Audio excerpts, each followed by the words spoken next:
Hello po mga idol. So mga idol, for today's video, ituturo ko po sa inyo step by step kung paano po gumawa ng video effects. At pwede natin gawing content sa ating mga social media account.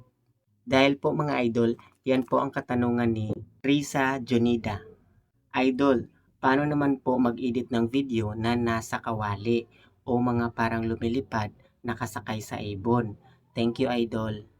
Alright po mga idol, kung gusto niyo pong malaman kung paano po gumawa ng video effects, ay panoorin niyo tong video na to hanggang dulo. So mga idol, tara na!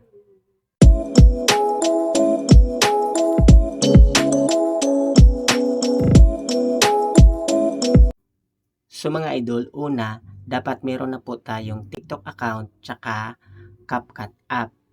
Dapat po mga idol, ang inyong TikTok account ay nakakonect po kay CapCut. Tulad po nito, yan po yung TikTok account ko na nakakonect po kay CapCut. Yan po. So mga idol, umpisa na po natin. So una, punta lang po tayo sa ating CapCut. Yan po. So click si CapCut. Tapos click nyo po si template. Yan po. Diyan po sa baba. Yan. At dyan po kay template mga idol ay under niya po si following, for you, lyrics, beat, fun, marketing, mimi, hugot, animation, vlog, together, special day, at saka game. So mga idol, dito po kay template ay marami po tayong pagpipilian. So kayo na rin po bahala mga idol kung ano po ang gusto nyong mga video effects. Yan po. So dahil po ang request ni Krisa Junida ay yung nakasakay daw po sa kawali or lumilipad na ibon. So mga idol, ang pipiliin lang po nating effects ay itong fan. So click lang po natin si fan at dito po tayo mapupunta sa mga video effects. Yan po. So di ba po mga idol, ang dami po. So scroll down lang po natin mga idol at hanapin lang po natin yung gusto po nating gawaan ng video effects. So dahil po ang request ni Krisa Junida ay yung nakasakay daw po sa kawali or lumilipad na ibon. So ito muna ang unahin natin mga idol, itong nakasakay sa kawali. So nakita nyo po itong video, yan po. So click nyo po yung video mga idol, yan po. Yan. O di ba? Then po, click po natin tong use template. Yan po sa baba. Yan. At mapupunta na po tayo dito sa ating mga albums, sa ating mga videos, tsaka photos. So mga idol, kayo na rin po bahala kung ano po yung gusto nyong ilagay sa inyong gagawaan ng video effects. Kung photos ba or videos. So kung sa tingin nyo po kung maganda po ang video na ilagay, ay video po ang ilagay nyo. Pero kung gusto nyo po photos, so photos na lang po ang ilalagay nyo. So mga idol, para po sa akin ay video na lang po ang ilalagay ko para mas maganda po tingnan. Then hanap lang po ako ng video na gusto ko po ilagay doon sa gawaan nating video effects na ilagay po natin sa loob ng kawali. Yes po. Tapos yan po ang napili kong video. So click si video, tapos click nyo po yung preview dyan sa baba. Yan po. At maglo-loading na po ang inyong ginamit na effects. At antayin nyo lang po mga idol na mag 100% po ang inyong ginamit na effects. Yan po. At pag nag 100% na po mga idol, tapos antayin nyo rin po na ma-remove ang background. Yan po. At pag na-remove na po ang background mga idol, ay i-click nyo lang po tong export. Yan po sa taas. Tapos may lalabas po dyan na resolution. Yung 1080p.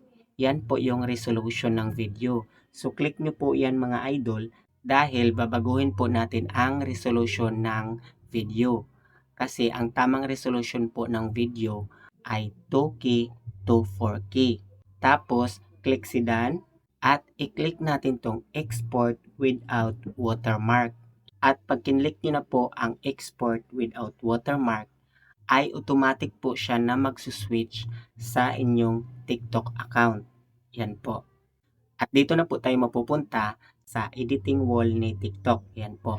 So, meron po ditong setting, save, edit, templates, text, stickers, effects, filter, captions, at add yours. Yan po.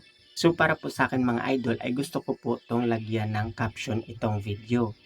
So click nyo lang po itong text. Yan po. Tapos, dito po sa text mga idol ay marami din po kayong pagpipilian ng mga text style tsaka colors. Yan po.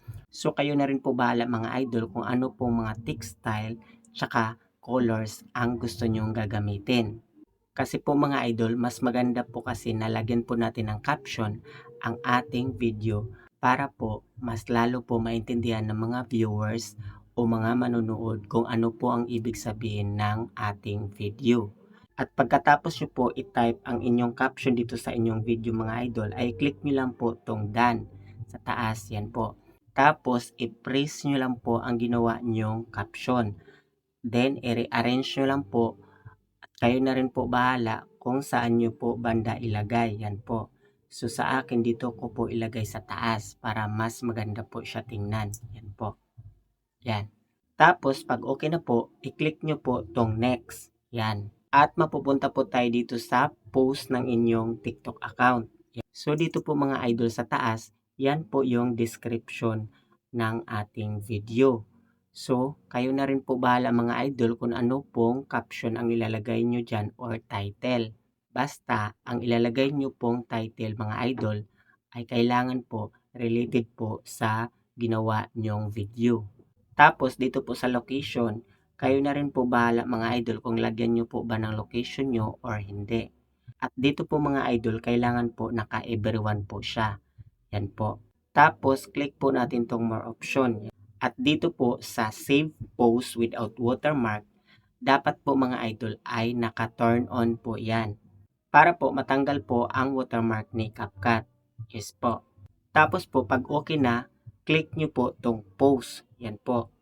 Then, antayin po natin matapos ma-upload ang ating ginawang video. At pag na-send na po mga idol yung video, ay magpa-pop up po dyan na back to CapCut or stay in TikTok. So, click lang po natin tong back to CapCut. Yan. Then po, lalabas na po tayo dito sa ating CapCut app. At punta po tayo sa ating TikTok account mga idol kasi tingnan po natin yung ginawa nating video. So, click natin si TikTok. Tapos, mapupunta po tayo dito sa For You page ng ating TikTok account. Tapos, click mo natin yung profile natin dyan sa gilid. Then, mapupunta po tayo dito sa ating TikTok profile bio. Then po, scroll down lang po natin at hanapin po natin yung ginawa nating video. So, ayan na po siya. So, click nyo po si video. Yan po. O di ba mga idol, ganoon lang po kadali gumawa ng video effects dito kay CapCut Templates. So mga idol, kung may mga katanungan po kayo, put your comments below. Diyan po sa baba sa comment section. At kung bago ka pa lang dito sa channel ko, please huwag niyo pong kalimutan i-click ang subscribe button at i-click niyo rin po ang bell button, then select all para po palagi po kayo ma-update pag meron po akong bagong i-upload na tutorial video. So mga idol, bago pa ako magpapasalamat, ay shoutout ko muna sina Lisa, Mariel Channel, Dante Mix TV, LV Ibon, CRP Films, Ann Mini Vlog, Mildred Jeronimo. At shoutout ko rin si Gemini Vlog. Maraming salamat idol at pag-aralan ko kung paano maglagay ng thumbnail watching from Singapore. Pa-shoutout naman idol, God bless you and more tutorial. At shoutout ko rin si Norilyn Petero, The Bordy Channel. Thank you idol for sharing this tutorial. Shoutout naman idol kay Norilyn Petero, The Bordy Channel. At shoutout ko rin si Eileen Japinay. Thank you always Lodi. Shoutout Eileen Japinay, watching from Japan. God bless po sa ating lahat. Salamat. So mga idol, shoutout po sa inyong lahat at mag-ingat po kayo palagi. God bless us po. Alright po mga idol, I do hope po na nasundan nyo po ang ating tutorial video ngayon. So mga idol, maraming salamat po sa inyong walang sawang pagsuporta dito sa aking channel.